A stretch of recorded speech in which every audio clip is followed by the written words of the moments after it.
The sky over Viewership burned with red streaks as a small human ship broke through the clouds. Flames covered the side of the craft as it tumbled down like a falling star. Birds flew away. Trees bent from the wind blast. The ship slammed into the jungle floor, shaking the ground. Smoke rose from the wreckage. Twisted metal hissed. Sparks jumped across the broken shell of the ship. Inside, only one figure moved. His name was Toma. His suit was torn. One arm hung strangely, clearly broken. Blood dripped from his head, but his face stayed calm. He looked around, scanning with one working eye. His left leg was stuck under a metal beam. He took a breath, then pressed a button on his chest. The suit responded with a quiet hum. The metal beam lifted just enough for him to slide his leg free. His body was shaking, but he forced himself up. He looked at his arm. It was bent the wrong way. Toma took another breath. Then, without warning, he gripped his wrist and snapped his arm back into place. A crack echoed through the trees. His face twisted in pain, but he stayed standing. Tiny lights blinked under his skin. The broken bone pulled together. The skin stitched itself, forming a thin metal line where the wound had been. He whispered to himself, still working. From the trees, hidden behind thick leaves, a small group of aliens watched. They were called the Velari, and they had never seen a human before. They had thin frames, soft blue skin, and eyes that glowed in the dark. Most of them were afraid. But one stepped forward. Her name was Lena.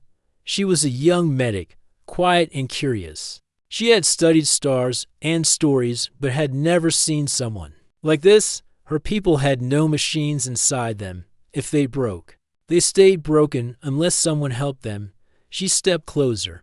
Her voice shook. "You can fix yourself." Toma looked at her. His eyes were tired but sharp. "Yes," he said. "I upgrade when I break." Lena stood frozen. Her mind tried to understand what she had just seen. A broken bone healed with no medicine. A deep cut sealed with metal threads. Who was this man behind her? The Velari whispered warnings. "Stay back. He's dangerous. He's not from here." But Lena didn't move. She watched as Toma opened a small panel on his wrist. A screen lit up. He checked something and nodded to himself. He didn't seem to care that he was surrounded. He didn't even raise a weapon. Lena took a step closer. "You fell from the sky." Toma gave a short nod. "Crash. The ship's dead." "I'm not. You shouldn't be alive," she said. "I am," he answered. More Velari gathered around, keeping a safe distance. Their leader, an old male named Toril, approached with a tall wooden staff. "You are not welcome here," Toril said firmly. "This is our land. I didn't choose to come," Toma said. "The sky chose for me." "We've seen others fall from the sky," Toril said. "They bring pain." "I bring nothing," Toma said. "Only myself." Toril studied him. His eyes narrowed. "You carry machines in your blood. That is not natural." "Nature broke me a long time ago," Toma replied. "This is how I stayed alive." Toril turned away. "Watch him. If he moves wrong, stop him." Lena stayed as the others left. She looked at the strange human. His body was not like hers, but his pain looked the same. "You must hurt," she said. "I do," Toma replied. "But I've had worse." She looked at his shoulder. The skin was red where the bone had snapped. Tiny metal veins pulsed just under the surface. "Does it heal on its own?" she asked. "No," Toma said. "I guide it. The tech helps. It learns from each break." Lena sat on a nearby rock. She didn't know why, but she wanted to understand him. "Why did your people do this?" she asked. "We didn't want to," Toma said. "But we had to.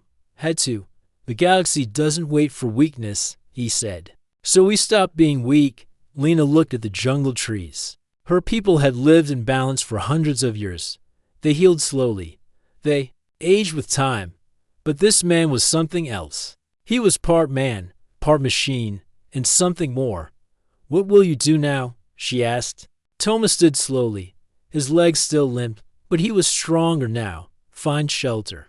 Fix my ship if I can. If not, survive." Lena looked at the smoke behind him. "You won't fix that." "Then I'll fix me instead," he said. She smiled faintly. "You're strange." You're kind, he said. They looked at each other for a moment, to strangers from different worlds. Then a loud growl echoed from the jungle. Trees moved. Something big was coming.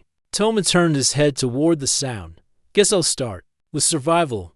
Lena stood quickly. We need to run. Toma shook his head. You run. I hold it. You can't fight that thing. Toma's eyes glowed faintly. He picked up a long metal rod from the wreck. I upgrade when I break. He said again, and then he walked toward the sound. The jungle was quiet again. Smoke still rose from the wrecked ship, but the ground no longer shook. The creature that came from the trees now lay still, a massive body covered in thick scales. Its long tail twitched once, then stopped. One of its eyes had been crushed. Its chest had been pierced by a sharp metal rod, now sticking out like a broken tree branch. Toma stood nearby. Blood ran down his leg. His shoulder was bruised. A deep cut ran across his ribs. But his face showed no fear, only focus. He dropped the rod and sat down slowly on a rock. Breathing hard, from behind the trees, Lena stepped out. She had seen the whole thing. The way Toma moved through the fight, how he studied the beast, waited for the right moment, and then struck. His body had been too slow at first, but then something inside him changed. His muscles grew tighter. His eyes adjusted faster. His wounds began to seal while he fought. She walked up to him, careful not to scare him. You won. She said. No, he said, wiping his face. I survived. Lena looked at the beast's body. Few Villari had ever faced one and lived. You move like you knew what it would do, she said. I've seen worse, Toma replied. I just guessed the rest. Lena sat on the ground across from him. She held a small crystal tool in her hand. It was used for healing plants. But she reached out and placed it near his leg. I can help with this, she said. Toma didn't stop her. The tool hummed gently, sending soft energy into the wound. The skin closed more quickly, and the bleeding slowed. Thank you, Toma said. Lena watched the silver lines moving just under the skin. How much of you is machine? She asked. Not enough to forget I'm human, he said. Did you choose this? No, he said. We didn't have a choice. Lena looked confused. Toma saw it and leaned back against a tree. A long time ago, he began. Humans went to space. We thought we were ready. But the galaxy didn't care. It broke us. We lost ships. We lost people. We lost worlds. Lena, listen closely. His voice was calm but heavy.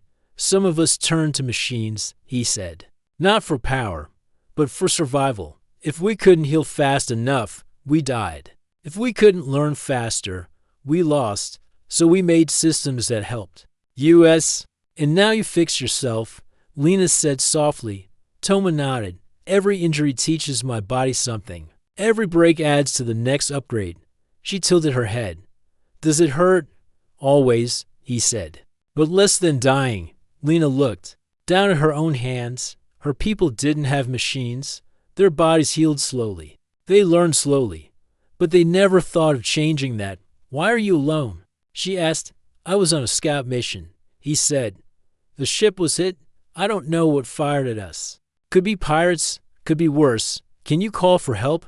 Toma opened a small screen on his wrist. The signal is blocked. Something in the air. Maybe the jungle. She reached into her bag and pulled out a small green stone. This is a local crystal, she said. It helps with signal flow. Toma looked at it with interest. Can I try it? She handed it to him. He placed it near his wrist screen and adjusted a few settings. A soft beep sounded. Better, he said. Still weak, but better. Lena smiled. Our world is full of surprises. So is mine, Toma said. He reached into a side pouch and pulled out a small square device. He tapped it, and a thin panel opened. Tiny lights blinked inside. This is a micro repair kit. He said, it carries healing fluid, spare fibers, and power wires. It helps with deep wounds. He handed it to her. Lena held it gently, like it was a treasure. It's beautiful. You can keep it, he said. For learning. She looked up. You would give me this? I don't have much else to offer, he said. And I owe you? Lena studied the device. Her fingers moved slowly over. The smooth surface. She had never touched something so advanced. You're not what I expected. She said. What did you expect? A machine without a heart, she answered. Toma smiled faintly. The heart's still there. It just beats. Beside wires. Suddenly, loud steps came from the trees. A group of Velari guards approached. They held long staffs and looked angry. One of them shouted, Lena, step away. She stood up quickly. He's not a threat. He killed a jungle beast, said one guard. With his bare hands. He saved me, she replied, and your village. Their leader, Toril, stepped forward again. His eyes were sharp. Enough. This one is not like us. He should not stay. Toma stood, holding his side. I don't plan to stay, he said, but I need time to fix my signal. You bring danger, Toril said. More will come. Machines always attract trouble. I didn't choose to crash here, Toma said. But if trouble comes, I'll stand between it and your people. Toril looked at him for a long moment. You have one night, he said. Then you leave. The guards turned and walked back into the trees. Lena looked at Toma. I'll help you, even if they say no.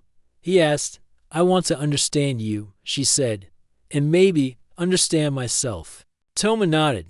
Then let's fix the signal. The sun dipped low, painting the sky orange. The jungle was quiet again, but the wind carried a warning. Something unseen was watching. Far away, a distant ship moved through space. A signal had been heard, and danger was coming. The night was deep and quiet across the jungle of Viewership 9. A silver moon hung over the trees, casting soft light across the village. Most Velari were asleep, but Lena sat near the edge of the woods, wide awake. She held the small human device Toma had given her and studied its lights. Behind her, the leaves moved. She turned quickly, but it was only Toma stepping from the trees. His movements were slower now. His arm was bandaged with cloth, and one of his boots had been patched using pieces from his ship. You should rest, Lena said. I can't, Toma replied. Something's out there. You mean the jungle? Beasts? No, he said. Something else? Something watching. Lena looked at the dark forest. The elders say this land is alive. Maybe it watches everyone. Toma shook his head. This is different. He tapped the side of his neck. A small blue light blinked under the skin.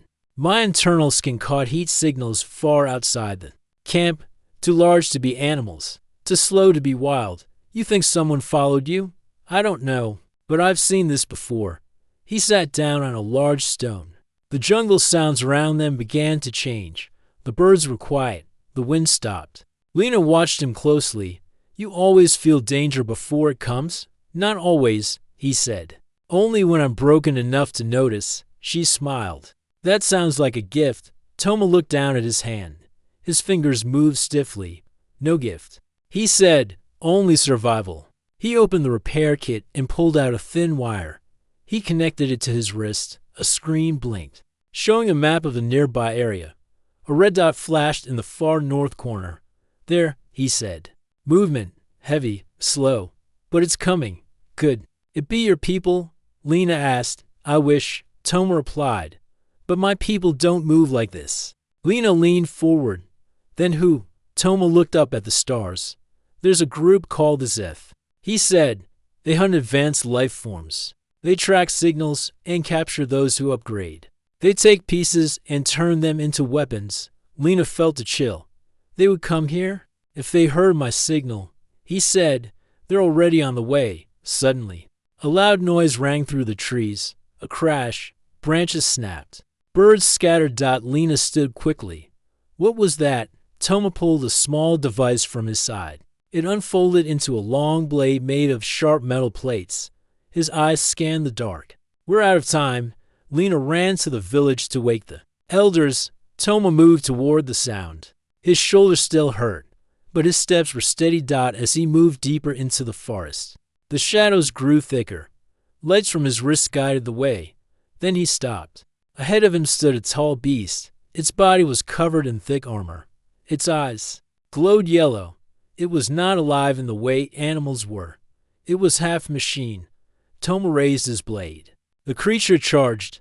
They clashed in a burst of sparks and metal. Toma dodged one swipe but was hit in the ribs by the next. He flew back and rolled into the dirt. His chest was cracked. One of his inner systems gave off warning beeps. He coughed and stood again. The beast came again. Toma jumped to the side and stabbed into its leg. Sparks flew. The creature stumbled. Toma's arm twisted. He forced it back into shape and stabbed. Again, this time, the blade pierced deep. The creature let out a loud screech and fell. Toma dropped to his knees, breathing hard. His side burned, his vision blurred. Behind him, Lena arrived with Toril and two guards. They looked at the fallen creature. "What is that?" one of the guards asked. Toma stood slowly. "A scout. Just send these first to test the ground." Toril frowned. "Why is it here?" "It followed my signal," Toma said. "I'm the reason." Lena stepped forward. "He warned us. He fought it alone." Toril looked at the beast again. "More will come." "Yes," Toma said. "Soon." Toril turned to his guards. "Tell the village. We prepare now." The guards ran off. Toril looked at Toma. "You fought well." He said. Toma nodded. "Not well enough. I broke the ribs. You still won." Toril said. Lena helped Toma sit. She opened his repair kit and began placing healing fluid on his side. "You keep saying you upgrade," she said. "Is it true?" Toma looked at her. "Yes, my body records every wound each time I fix myself. It changes." He showed her a small chip behind his ear. "This controls the learning. It builds patterns and adjusts the systems." Lena looked amazed. "So each battle makes you stronger." "If I survive," Toma said. "Yes." She finished bandaging him. "You will survive this too," she said. Toma looked at her with calm eyes. "Then I will be ready for the next one." Behind them, the jungle grew quiet again. But the stars above Viewership 9 held more than light. Far in the dark sky, a ship moved closer. It had sharp wings and a deep red glow. Inside it, a Zeth commander. "Watch the map." A signal had been found, and the hunt had begun. Dark clouds rolled across the sky as morning came to Viewership 9. The jungle was wet from night rain. The broken body of the metal beast still lay near the edge of the forest. Toma sat beside it, pulling pieces from its shell and examining them. He had removed one of the power cores and placed it on a metal plate. Sparks flickered around his hand as he tested connections. Behind him, Lena arrived carrying a woven basket of fruit and water. She placed it beside him. "You should eat," she said. Toma didn't look up. "Later. I need to finish this." "What are you building?" she asked. "A signal jammer," Toma replied. "If I can stop my signal from reaching space, maybe. The Zeth will think I'm dead." "But one already arrived," Lena said. "Won't more come?" Toma nodded. "That was just a scout. The real ship is bigger, more dangerous." He stood and picked up a small tool, using it to twist open the core. "If they hear my signal again, they'll bring more machines, maybe worse ones." Lena looked worried. "Can we hide?" "No," Toma said. "They search everything, heat, sound, energy. They don't leave until they find what they came for." "Then we must fight." Toma turned to her. "Are your people ready for that?" Lena stayed quiet. She knew the answer. The Villari were peaceful. They used simple tools. They hunted small animals and healed with plants. They had never faced machines, never fought train killers. Toma looked up at the village in the distance. "Your people need time."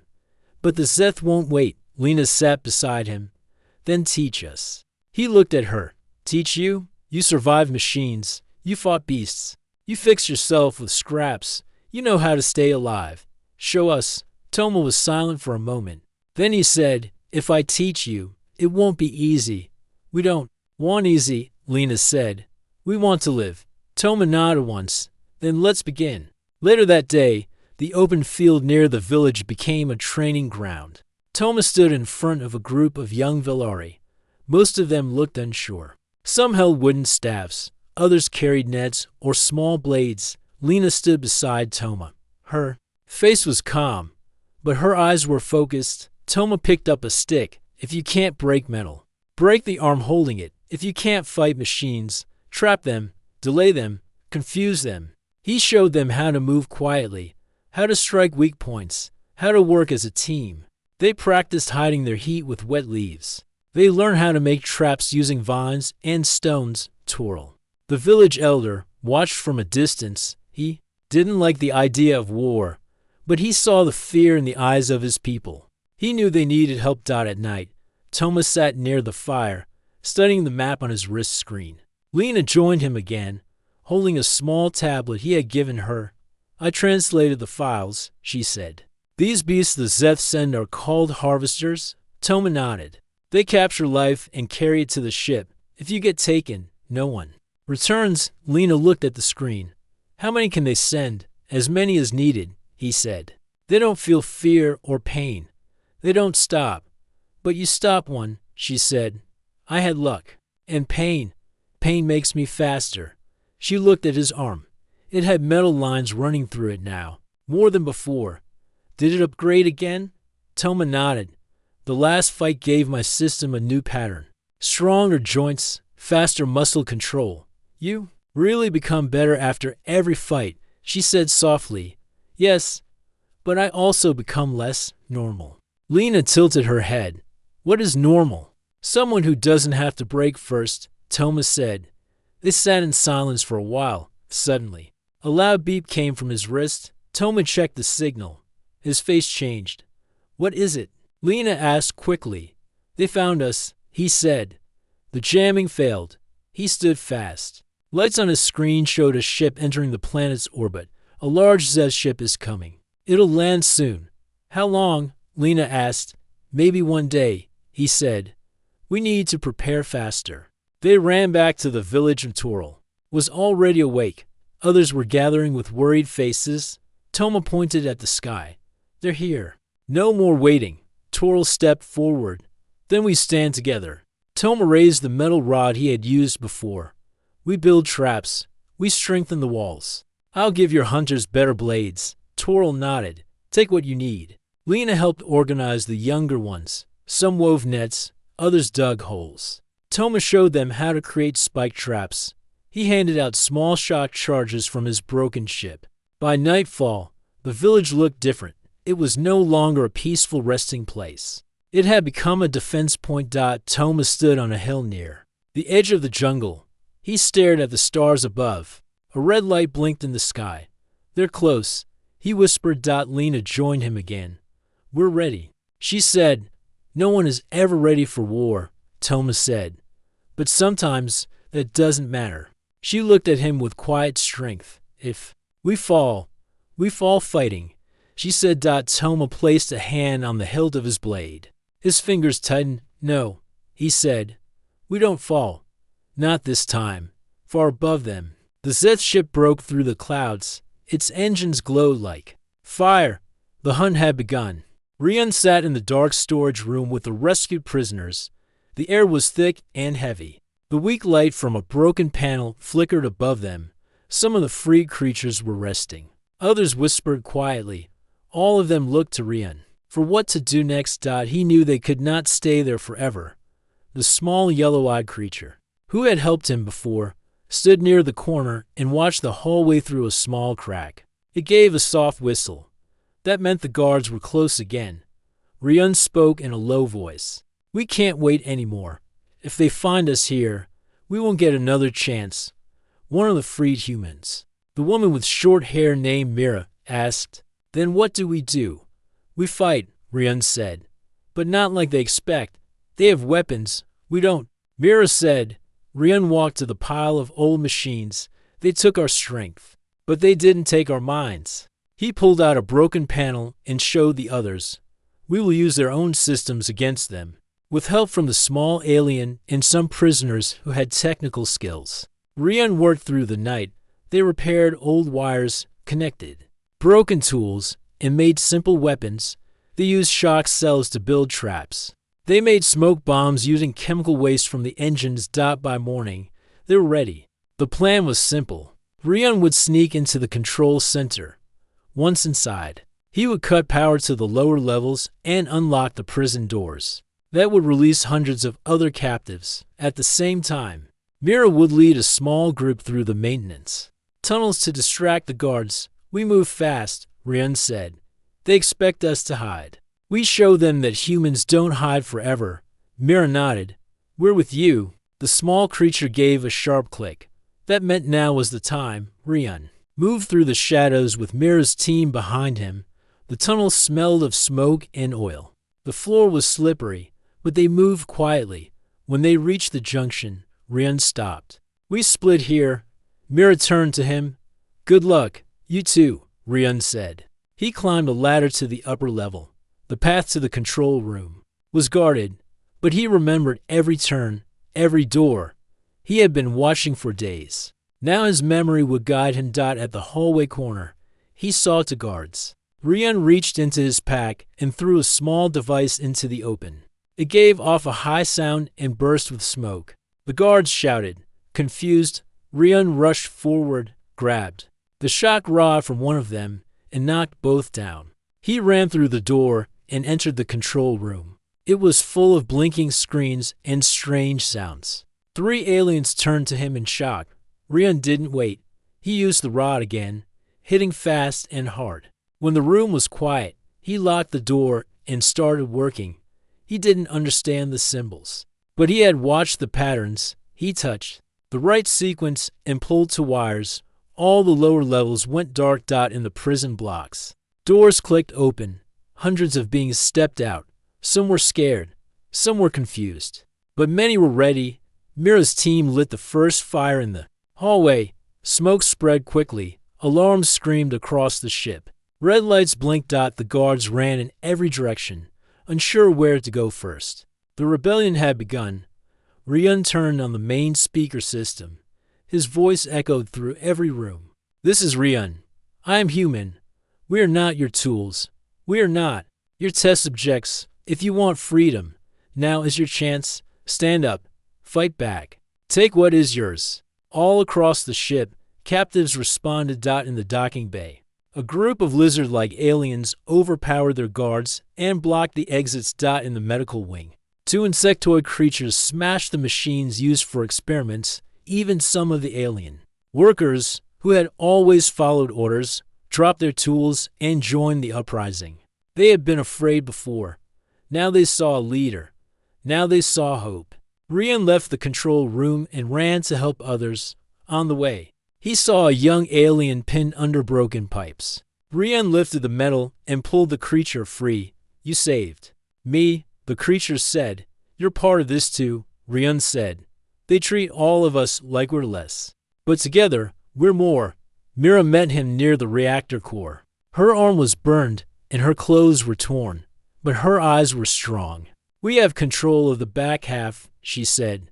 Some guards surrendered. Good, Ryun said. We take the bridge next. Together, they moved toward the front of the ship. More rebels joined them with each step. They reached the final hallway. The high commander of the ship stood there with 6 guards. He was tall, covered in metal armor, with red eyes and a deep voice. You are nothing, the commander said. A broken creature from a broken planet. I'm human, Ryun said. That means I don't stop when I'm broken. I grow stronger. The battle was fast and fierce. The guards used energy weapons, but the rebels used speed and numbers. Smoke filled the air. Sparks flew. Ryun fought side by side with Mira and the others. At last, the high commander fell. The rebels stood in silence. Ryun stepped onto the bridge. The stars outside were calm. He turned to the others. This ship is ours now. Cheers filled the air. No one could believe it, but it was real. The prisoners had taken the ship. Ryun walked to the control panel. He pressed a button and opened a wide channel. This is Ryun, speaking to anyone who can hear me. We are free. We have taken this ship. If you are lost or taken, know this, humans do not give up. We rise. We fight, and we take back what was stolen. The rebel ship moved quietly through deep space. Its engines were damaged, but still working. Inside, the energy of victory was strong. For the first time in a long time, the prisoners had control. They were no longer just survivors. They were something more now. Ryun stood on the command bridge, looking out at the stars. His face was tired, but his eyes were full of purpose. Mira stood beside him. her shoulder wrapped in bandages. "Where do we go now?" she asked. Rian didn't answer at once. He looked at the control screen. Many systems were still locked. Others were damaged. The ship's communication center had been broken during the fight, but the small yellow-eyed creature was trying to fix it. "We can't stay here," Rian said. "The ones who own this ship will come looking for it." Mira nodded. "Do we run?" "No," Rian said. "We speak. We send a message." "To who?" "To everyone who's still in chains." Just then, the small alien gave a whistle. The communication panel lit up. A signal was ready. Rian stepped forward. His voice was strong and clear. "This is Rian. I am human. I speak for those who were taken, locked, sold, and forgotten. We are no longer silent. We have taken back this ship. We have taken back our freedom." He paused, then continued. "We know we are not the only ones. We know there are others like us. If you are trapped, if you are lost, listen to this. You are not alone. We are coming." The message was sent across the galaxy. It moved from station to station, planet to planet. Some ignored it, some erased it, but others heard it and remembered that they were not forgotten. On a mining moon, a small group of humans working under alien control heard the signal. They passed it quietly from one worker to the next. On a slave ship far away, a child with metal cuffs around her wrists listened. With wide eyes, she whispered Rian's name to herself like a spark of hope. Rian turned away from the panel. "Now we wait, and we prepare." Days passed. The rebels worked hard to repair the ship. Rian trained with some of the stronger survivors, teaching them to fight as a team. Mira worked on maps, trying to find safe places to stop for fuel and supplies. The small alien creature, now called Knive, became the ship's best engineer. It didn't speak in full words, but it understood machines better than anyone else. One day, while scanning for nearby signals, Mira found something strange. "There's a small outpost ahead," she said. "No ships around. It looks abandoned. Could be a trap," Rian said. "Or a chance," Mira replied. Rian thought for a moment. "We go." But we stay ready. The ship landed on a rocky moon. The outpost was quiet, covered in dust. Rian led a team to explore. Inside, they found storage rooms, tools, and food supplies. They also found something else, a group of weak prisoners locked inside cold chambers. Rian smashed the controls and opened the doors. The prisoners looked shocked. "Who are you?" one of them asked. "Someone like you," Rian said. "You're free now." They helped the prisoners to the ship. Many were too weak to walk. Others cried for the first time in years. Mira gave them water and warm blankets. That night, the crew gathered in the main hall. It was crowded now. The ship, once used for control and fear, was full of voices and laughter. Rian stood at the front. "I don't know all your names," he said, "but I know your pain. I know what it feels like to be sold and used. But I also know something else. We are not broken." The crowd was silent. "We are still here. And that means we can fight. We can take back more ships. We can free more people. We are stronger than they ever believed." The room shook with cheers. Later, Rian walked through the quiet halls. Knive walked beside him, humming a soft sound. "You've given them hope," Mira said, walking up to him. "Hope is only the first step," Rian replied. "The real fight is still ahead." Mira smiled. "Then we take the next step together." Rian nodded. Suddenly, the alarm lights flashed red. Knive ran to the nearest panel and whistled an alarm. A ship had entered their range, a large one. "It's not friendly," Mira said, looking at the screen. "It's a hunter class, sent to take back this vessel. We can't win in a fight." Rian said. "Then what do we do?" she asked. Rian looked at the star map. "We hide, but not in fear. We hide so we can return stronger." He pointed at a nebula nearby, a place with thick dust clouds and energy storms. "They can't track us in there. We lose them now. Then we strike later." Mira gave the order. The ship turned toward the nebula. As the enemy ship followed. Rian stood at the front window. "We've started something," he said. "And they're scared. That's why they chase us. We'll make them chase us forever," Mira said. Until we're strong enough to turn around, Rian smiled. And when that day comes, they'll see what it means to fight humans who refuse to break. The rebel ship entered the nebula, disappearing into the glowing storm. And far behind, the enemy lost their signal. But the message Rian sent still echoed through the galaxy, and it was not going to stop. The nebula was thick with dust and energy. Lightning flashed outside the ship's window, painting the inside in short blue bursts. Rian stood in the control room, watching the storm dot behind him. Mira checked the ship's systems. "We've lost the hunter ship," she said. "No sign of them for 3 hours." Rian gave a short nod. "Good. That gives us time." "Time for what?" "To do what we planned. Time to turn the message into a movement." Mira smiled. She had seen how far they had come. A few weeks ago, they were prisoners. Now they were leaders. They had rescued others, repaired a ship, and shared a message across space. And they were not alone anymore. Nive entered the room, clicking softly. It handed Rian a small data pad. On the screen were new signals, not from enemies, but from others who had heard the message. Some were humans, some were not, but all were ready to fight. "They're answering," Mira said. "Then we give them something to follow," Rian replied. The rebel ship flew through the stars again. Their goal was clear. They were heading for a place called Red Hollow, a large prison station where humans and other species were kept. It was guarded by warships and high walls. Most believed it was impossible to escape from or attack. But Rian did not believe in impossible. "We start there," he told the crew. "If we can break the gates of Red Hollow, the whole galaxy will see it. They will know the old days are ending." The crew trained hard. Some learned to fly. Others learned to fight.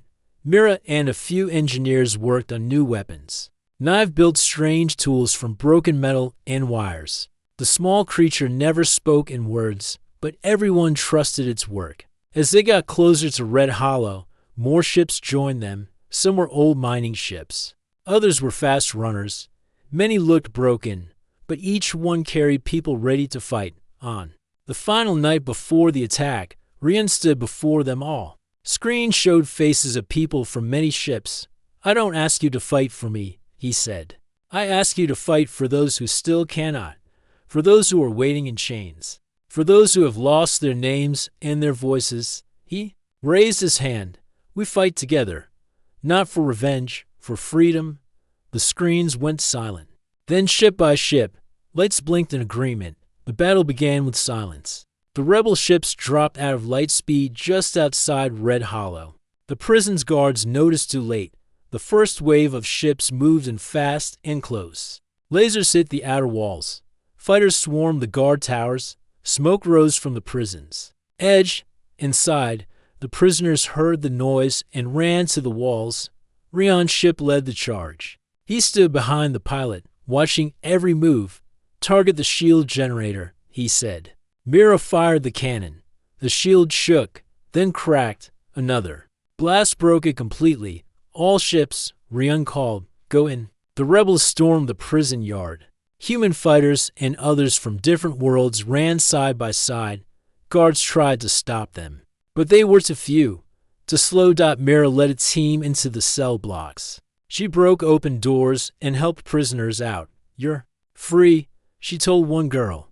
"Who are you?" The girl asked. "I'm like you," Mira said. "And we came back for you." Rian reached the control tower. He climbed the stairs with Nive beside him. At the top, a large alien officer waited with a weapon. "You shouldn't be here," the officer said. Rian stepped forward. "You were wrong to think we'd never return." The officer fired. Rian dodged and rolled, then knocked the weapon away. Nive jumped on the officer's back, distracting him. Rian took the chance and hit the final blow. The control room was theirs. He pressed the alarm switch. The speakers turned on. "This is Rian. Red Hollow has fallen. The prisoners are free. The chains are broken, and we are not stopping here." All over the station, prisoners cheered. Some cried. Some just stood still, not yet believing it was real. Later, the rebel ships flew away from Red Hollow. They had won. But they had also sent a message to the galaxy. News of the attack spread fast. On different planets, those in control grew afraid. They knew the old rules were cracking, and they didn't know how to stop it. Rian sat quietly in the command room. Mira sat across from him. "Do you think it will last?" she asked. "Yes," he said, "because it's not about one battle. It's about the people who believe in something better." She smiled. "What now?" "We go to the next place. We help the next group. And we don't stop." Nive beeped and pointed to the map. More signals were coming in. People from all corners of space were asking to join. "You started something bigger than you ever thought," Mira said. Rian looked at the stars. "No," he said. "We all did. Together." From that day on, the story of Rian and the fall of Red Hollow became legend. Not just to humans, but too many across the galaxy. It was the story of a prisoner who refused to stay silent, a human who fought back, and a crew that believed freedom was worth anything. The movement grew stronger. The free ships moved from system to system, breaking walls and unlocking doors. They did not always win, but they never stopped trying, because now the galaxy knew one truth: humanity may fall, but it never stays down.